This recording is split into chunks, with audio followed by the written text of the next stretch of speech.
Hello everyone, welcome to GoTarryn TV. I'm Taryn, the traveling trainer with GoTarryn Personal Training here in the greater Atlanta area. About to welcome back another wonderful guest right here on today's show, Ms. Kisa Raye of KR Stretch. So she's going to be on here, folks, in just a few moments, but first I'd like to ask everyone out there if you please be so kind as to like this video, leave us a comment, and share it with all of your friends and family out there. Now, as you've seen Kisa on here previously, she is the queen of stretch therapy, and I've asked her to come back on today's show just to kind of break down a little bit more of the benefits and give us some highlights of stretch therapy, just kind of revisit that. So she's going to guide us through the definition of stretch therapy two ways here momentarily. One, neurologically, and two, physiologically. So it's going to be a very interesting episode. She's a wonderful guest, like I mentioned. She does a phenomenal job explaining stretch therapy and educating all of us, including myself. So we'll have her on here momentarily, and as soon as we return, we'll have Kisa Raye on the show via audio podcast. And remember, with GoTarryn Personal Training, it's your time, it's your investment, it's your life. We'll be back in a second.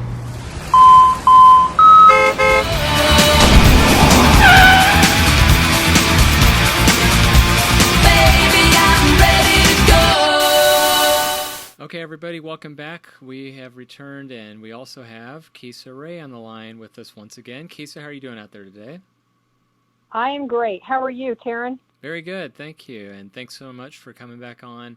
And you know, it's been since last month since we talked to you, and that was, of course, our one of our New Year's episodes. So, how has your year been thus far in the last month since we last spoke?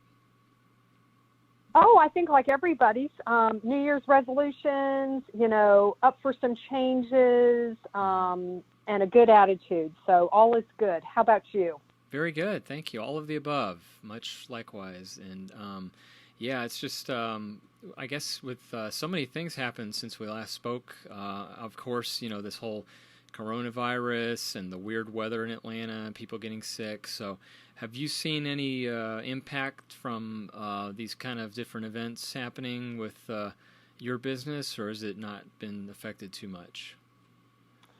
You know, that's an interesting question. I've had some conversations with a variety of people. Won't get into some of it because it's personal, but I will say, you know, the one practice that body workers, and I'm fairly new in the body worker industry, I guess. I work in a office alongside some massage therapists.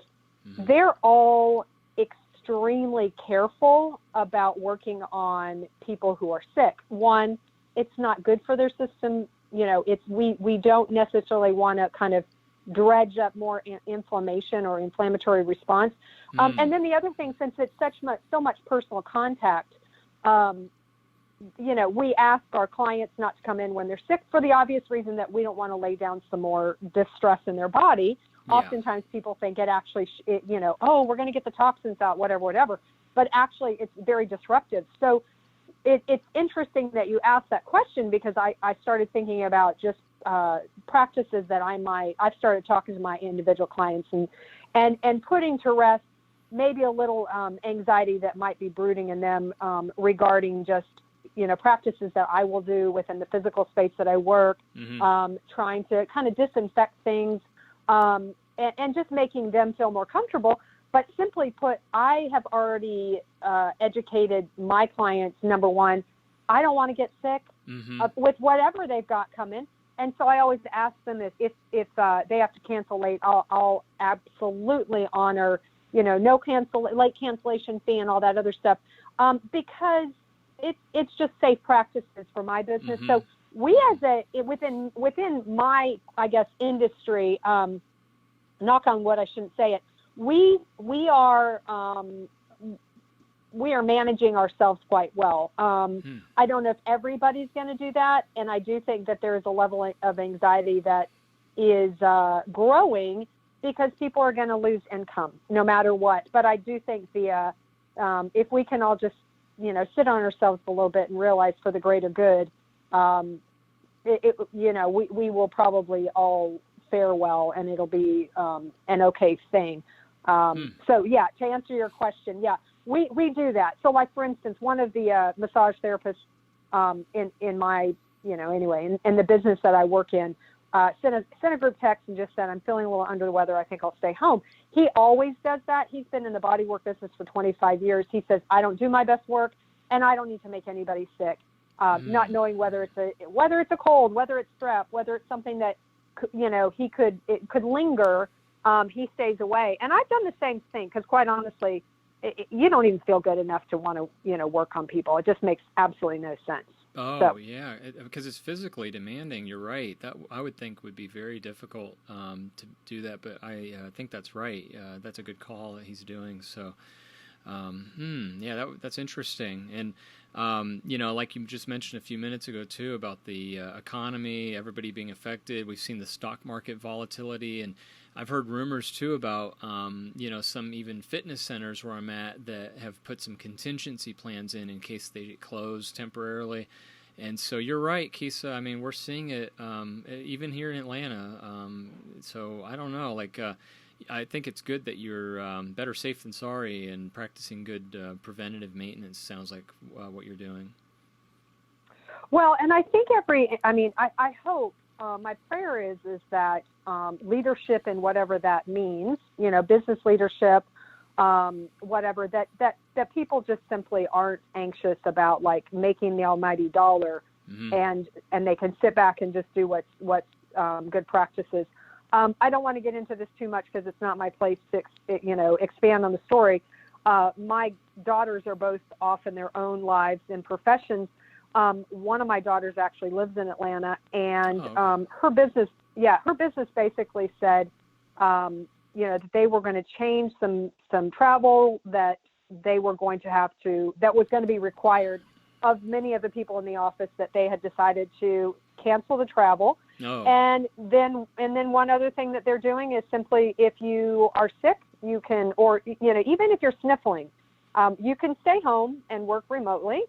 And then the second thing is, if you need to travel personally within the United States, you're going to self-quarantine yourself and work remotely once you get off the plane until they see that you don't have. Yeah, so they are a larger company that has offices not only in the United States but elsewhere. So I just wonder, just hearing that, I kind of said to her, she's fairly new into the workforce, and I said, hey, I think that's great. And I think that on a lot of levels, they are controlling their workflow and their workforce and the environment. And they're also saying to you, we can still allow you to work, and we're going to try to keep you guys safe. And their industry is in conferencing. So it's a pretty big thing that they're making these strategies. But I think if you've got leadership that is not fearful and is able to kind of just sit on themselves a tad, we won't get into this crazy, frenetic, lack of a better way, fearful way of doing things. It happens. This kind of stuff happens, and everybody, I think, is doing their very best with all that. So anyway. Good point. Yeah, I like what you said. That's great. That's commendable for them. And you're right, because you think about some of these other countries, we've heard that some schools and businesses are shut down, and so you could just think how stressful that's got to be for those places, like you said, just being affected directly by lack of income. So, it's really interesting. I wonder where this is going to go from here. We'll just have to see. I know, but I figure if we're all stuck in our houses, we're not going to be spending money, I guess, unless we get on our computers and start being bored and spending money that way. So I just think it's kind of funny. I think we're out and about, sometimes spending money we don't have, and if we're not working, we're just going to have to settle down and it'll ride its course. I'm just not going to go down the fear mongering hole, and I can't do that. That just makes no sense to my brain, Good attitude to have. Just control what you can and not worry about what you can't control. And it's very well said, Kisa. And also, with the weather, the way it's kind of been weird here, you wouldn't think that spring's right around the corner, but it is. And so this was kind of thinking about the direction of, quote, springing into fitness. And a lot of people are very self-conscious about eating right and also, of course, doing the weights and doing their aerobics. But one thing we find that is neglected is stretching, and of course that's your expertise, and that's your passion of the body works that you work in. And so we talked a lot about stretch therapy. You told us last time when you were on what it is and who needs it, which is pretty much everybody.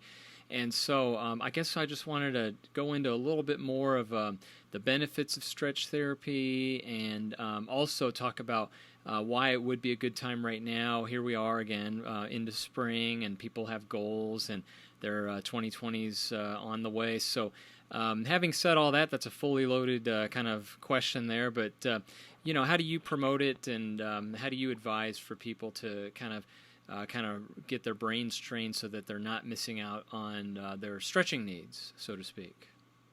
Okay. Well, it is a loaded question, but it's a fantastic question.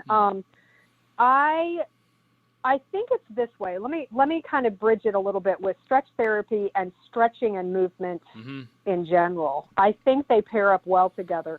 Yeah. And that's the big thing. So let me just say a couple brief things about that, and then we can go into the stretch therapy, and hopefully we'll have time to talk more about some strategies within just general stretching in general. So the stretch therapy for me, it's two things that I think benefits the person. One, sometimes the person's just feeling cruddy.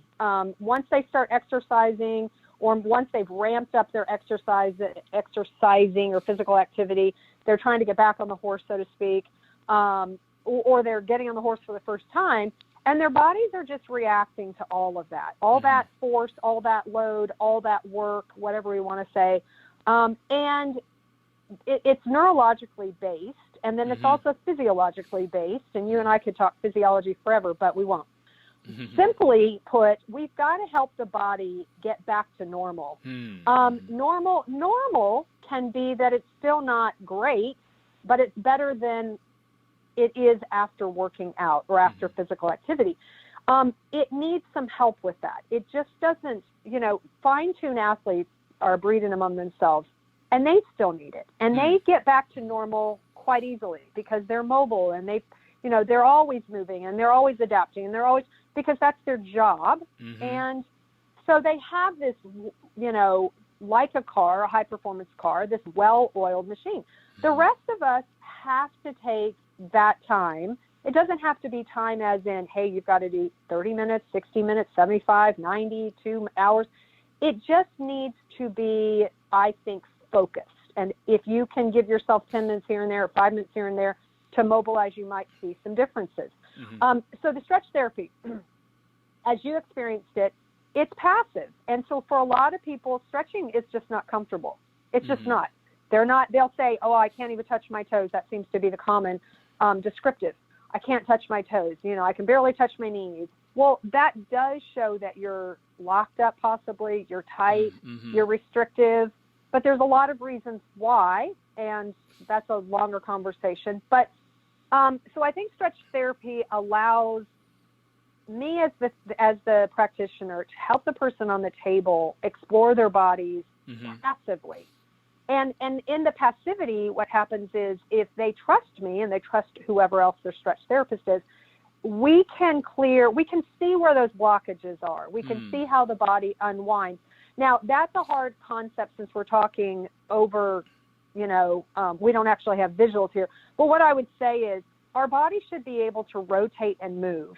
It shouldn't be this big blob. So if you're laying on your back and I take one leg across the other leg, your whole body should not flip over on its side and almost fall off the table.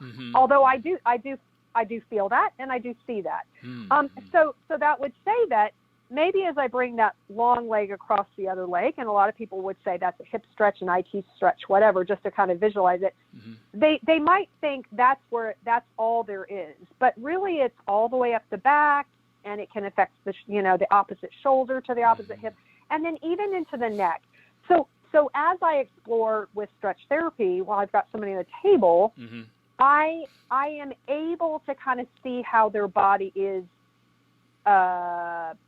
possibly locked down or restricted, and then we can get a game plan going. So I like the idea because of my background, I like the idea of, unfortunately, because of my background, I can't stay in this narrow scope.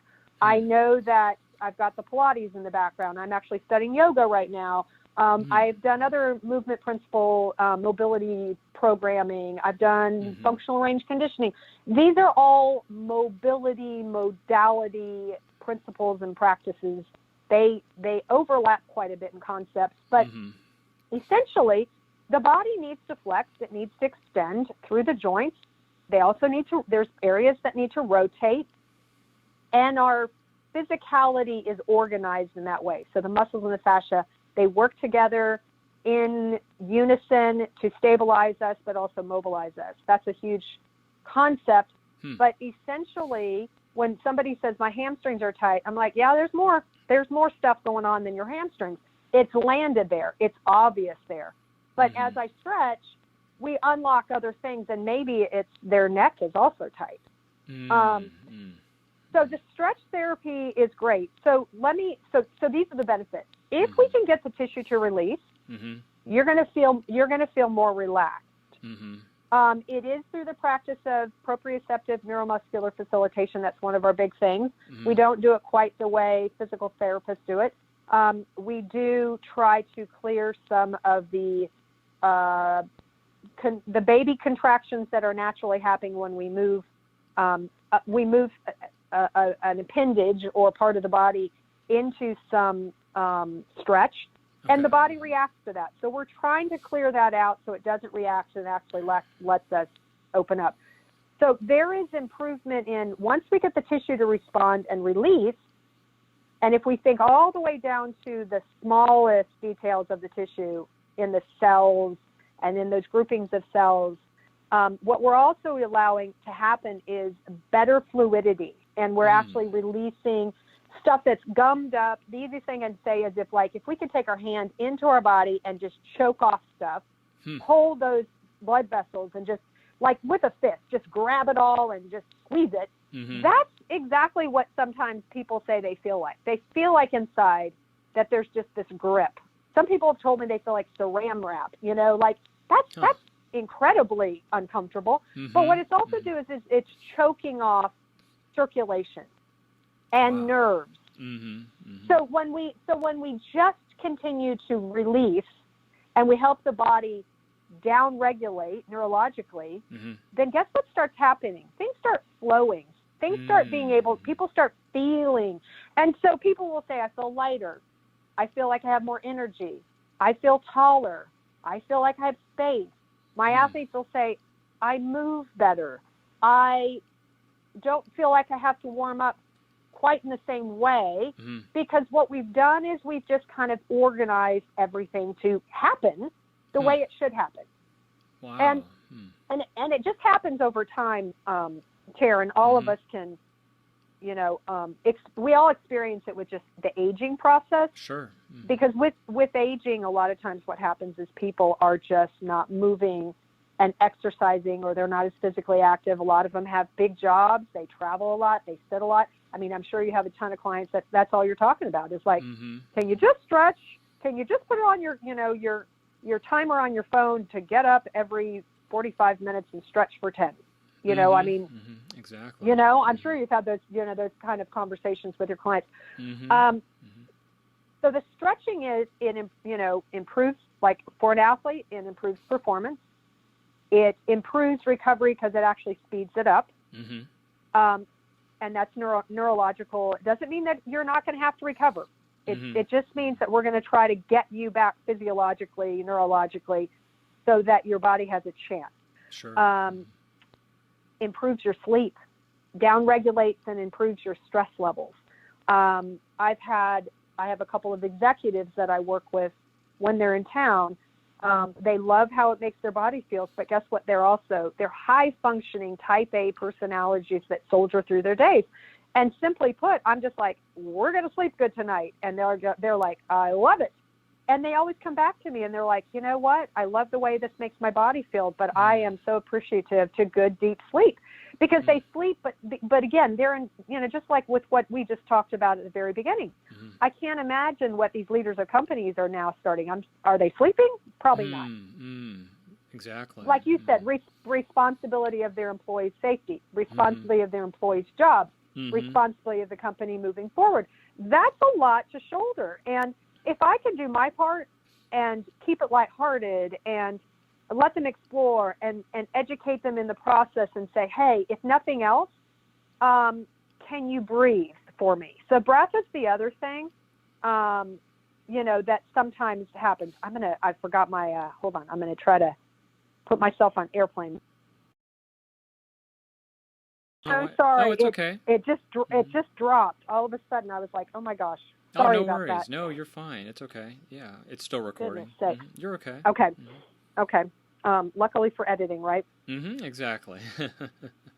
Okay. So the stretch therapy, in a nutshell, really just helps the person get some relief, get some improvement. If I work on them over and over, they will start feeling just better. Those stretches hold. There's been a lot of debate whether they actually do. There's a lot of people out there that just want to say that, stretching doesn't work. It's not all equal. There's some great stretch therapy concepts out there that are different than what I do. Here's the thing. We know we are living organisms, and it's the same thing with other things that affect our bodies. It's like one training does not fit all people. I happen to be made up physiologically one way, and I know what I need to do to stay healthy and fit and of healthy body weight. And if it was, you and I wouldn't have jobs, and there would be just this one formula everybody would buy into, and then that would be the end of it, and everybody be healthy. So I just think it's interesting that I have had some pushback where people would kind of shrug their shoulders and say, it doesn't. Now, that leads me to stretching on your own or movement in general. The solution is a combination of fantastic body work, and that is stretch therapy, that is massage therapy, that is a lot of these other modalities that for some people they absolutely do need help.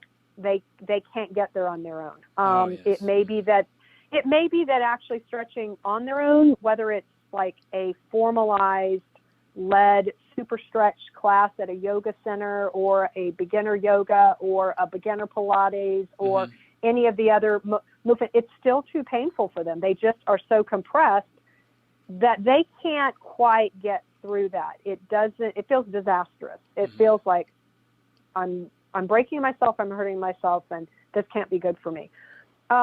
So I do think that the other order of business is simply you can't be passive in your solutions. You have to be part of it. Passivity doesn't bring us to anything. And even when it comes to what I do, and this is, the great debate is like, do I tell people they need to stretch on their own? Do I lose business when I do that? Well, probably I'm going to lose people because that means they're healthy. Not because they've just decided, hey, I'm going to come stretch with Kisa on the table once a month, and then they shrug their shoulders and say, yeah, that's not a very good investment.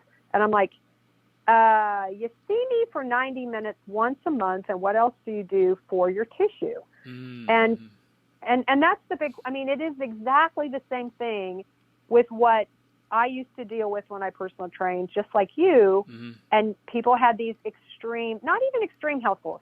They were just like trying to get to the middle, trying to get from far off here to the middle.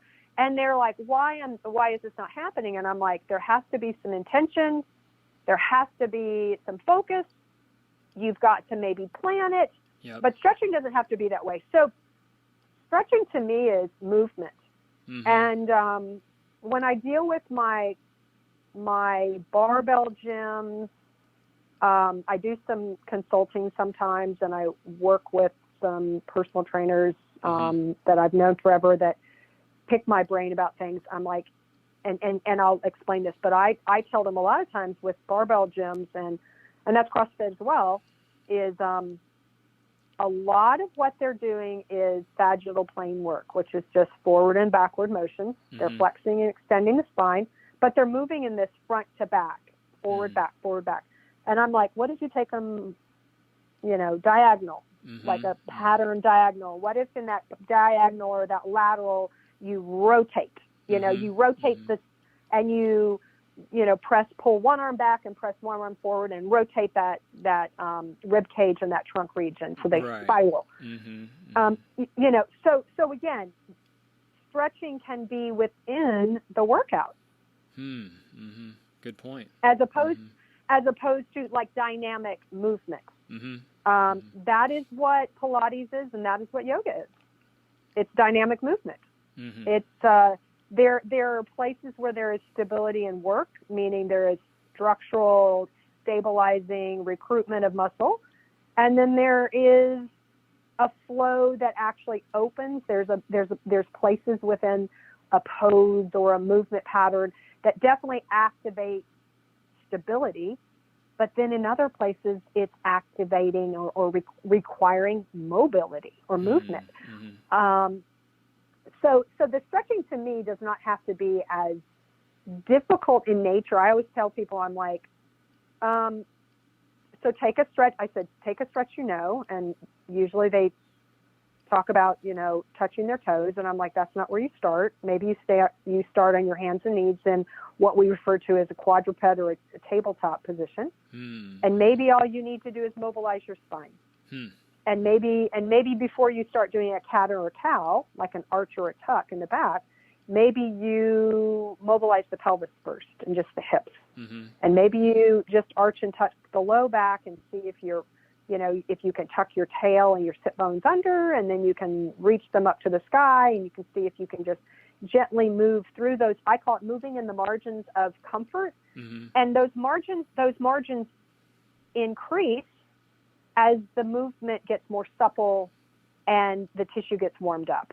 And the nervous system starts saying to the tissue and to us, this is okay and this is safe. So we'll let more happen. What happens when I think we get rogue with introducing big new movement patterns, mobility patterns, or stretch patterns is simply the nervous system goes, I don't know what the heck is going on here, but I don't like it. And then you add the awareness of the brain of somebody who's never told you that they got hurt in this pattern, or this oddly feels familiar to their body, and the last time they were here is there was a strain in their low back. So the body goes, ain't going here. But what if we just teased it out? That's what dancers do. That's what people within movement, gymnasts, they absolutely know their body. Well, all athletes do, but gymnasts and dancers, they know how their feet feel because they don't have shoes. They know how their feet feel. They know how their foot has to feel underneath their leg. They know how their leg has to feel in the hip. They know how the hip has to feel underneath the rib cage underneath the shoulders, et cetera, et cetera. And that's proprioception. And again, another term that you and I have studied and know, but the normal adult has no proprioceptive awareness. That makes they sense. know they don't feel. They know they don't feel. So stretching can be just simply like awakening the body, or it can just be like going through stretches that they know and kind of waving in and out of them. And that's a stretch to win term. They call it, stretch waves. That's the way they suggest if we're going to tell people to stretch and wave, just like a literal wave, and work with breath. So, maybe inhale, prepare, exhale, slide into a first margin stretch, and then move yourself out of it. And then inhale again and exhale and slide a little bit and just see what your body's allowing you to do. Do that a couple times. You kind of slide into the stretch, move out of the stretch. And I even have to coach, Taryn, my people who are pretty efficient with their bodies because they have a lot of experience in moving their bodies, but I'll say, hey, this is a little different, come along with me. I'll say, make sure you're not holding your breath. Make sure you're cycling your breath. I said, so we might just have to be aware for a minute or two that even when you inhale and exhale, there's a pause at the inhale. And then some people naturally pause even for a second, and then they exhale, pause. I'm like, get rid of the pause, cycle it. That's really more of what we do in Pilates. We just don't hold pauses because in some people, that very quickly creates tension in their bodies. It's almost like barometric pressure change. Because generally when we pause, the only other time we pause in breath naturally is when we're starting to get worried, nervous, fearful, scared. Something is changing in our environment, and we're very aware of it. So we hold our breath. So that's a neurological response. And then the other thing regarding that is, so the breath works really well. You know, sometimes a stretch that was crappy. I work with a local high school varsity boys soccer team, and I'm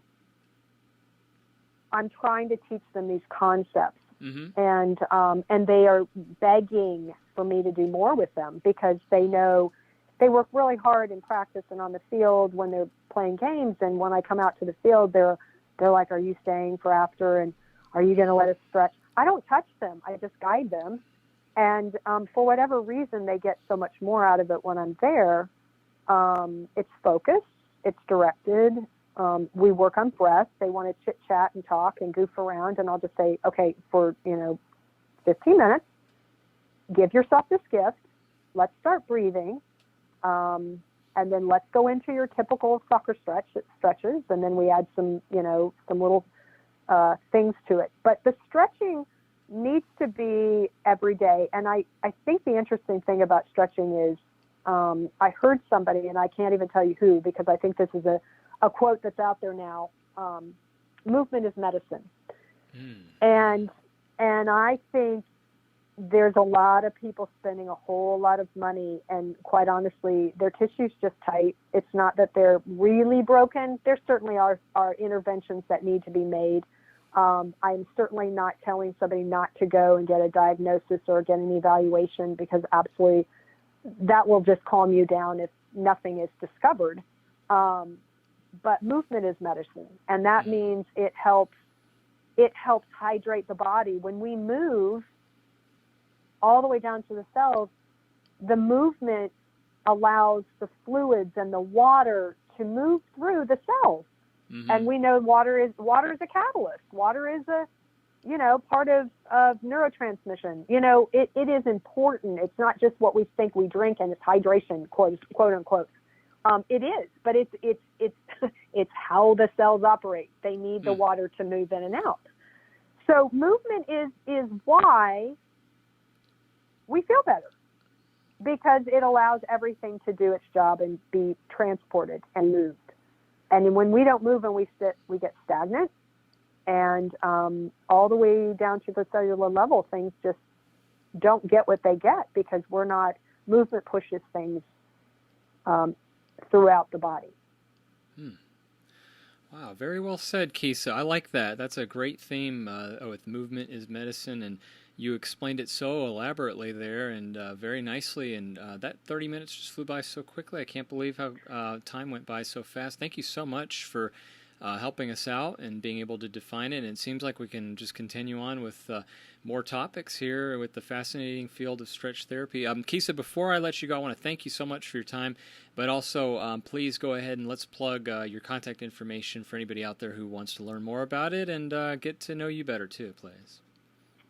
Okay, so my business is called Care Stretch Mobility, and you can find any information about what I'm doing. I'm about to update my website. The website is just my name, so it's www.KisaRaye, K-I-S as in Sam, A, R-A-Y-E, so KisaRaye.com, and you can find any contact information there. I have a phone number posted. I absolutely will take a text message from you if that's the quickest, most efficient way for you to get to me. And if you're looking for somebody that is closer to you that does what I do, I also know some other people. So if we are not in the right area to work together, I know some other people in Georgia. Perfect. As well. Good. Excellent, Kisa. Well, again, thank you so much. And let's do one of these next month as well and get you back on here and check in. And I always enjoy these talks with you. That was just great and just really good, solid information. So really appreciate your time, Kisa, and coming back on here. Absolutely. Love it. It's great to talk to you too, Taryn. You too, Kisa. And I hope you have a great rest of the week and be safe out there too. You too. Thanks for having me. Thank you, Kisa. Our pleasure.